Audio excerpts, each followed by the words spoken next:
चुड़ैल सास व बहू। एक समय की बात है। मानपुर गांव में एक बूढ़ी औरत कमलेश अपने बेटे पवन के साथ रहती थी। गांव के लोगों के अनुसार वह बूढ़ी औरत एक चुड़ैल थी जिसने अपने पति को भी मार डाला था। गांव का आदमी, अरे भाई वो देखो कमलेश चुड़ैल। दूसरा आदमी, अरे भाई कुछ भी बोल लो तुम। पहला आदमी, अरे ये अपने पति को भी खा गई। दूसरा आदमी, अरे अगर वो चुड़ैल होती तो अपने बेटे को ना खा जाती। पहला आदमी, मत मानो, शायद वह अपने बेटे को बहुत प्यार करती है इसलिए। रात के वक्त पूरा गांव सो रहा होता है और कमलेश घर की छत पर बहुत सारा खाना खा रही होती है। कमलेश, ना जाने मेरी भूख कब मिटेगी। गांव के लोग वैसे ही बहुत शक करते हैं मुझ पर। पवन के पापा के बाद एक भी इंसान का खून पीने का मौका नहीं मिला। समझ नहीं आता क्या करूं, इस खून की भूख को कैसे शांत करूं। अगले दिन कमलेश बाजार से सामान लेने जाती है तो रास्ते में उसकी एक सहेली मिलती है। सहेली, कैसी हो कमलेश? कमलेश, मैं क्या बताऊं, पवन के पापा के बाद शरीर कमज़ोर सा रहता है। तुम घर पर आना शाम को। सहेली डरते हुए, शाम को? कमलेश, अरे तुम डरती क्यों हो? मैं कौन सा तुम्हें खा जाऊंगी? हा हा हा हा हा। सहेली, आह नहीं नहीं बहन, मैं तो सोच रही थी कि पवन की उम्र हो रही है, मेरी दूर की बुआ की लड़की है, तो सोचा कि रिश्ते की बात।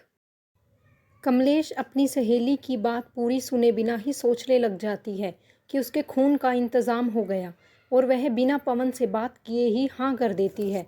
कुछ दिनों बाद पवन की शादी हो जाती है और नई बहू घर आ जाती है।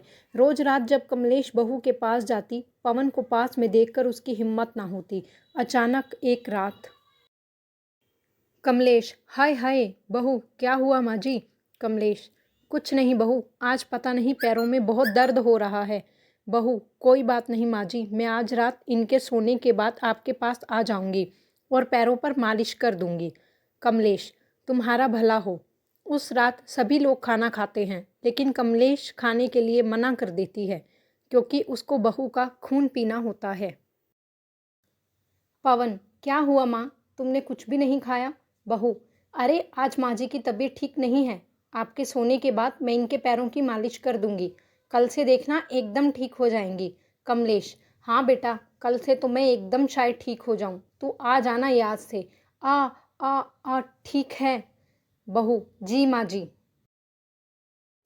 अब जैसे जैसे रात हो रही थी, कमलेश का भूख से बुरा हाल होता जा रहा था। अचानक बहू एक कटोरी में थोड़ा तेल लेकर कमरे में प्रवेश करती है।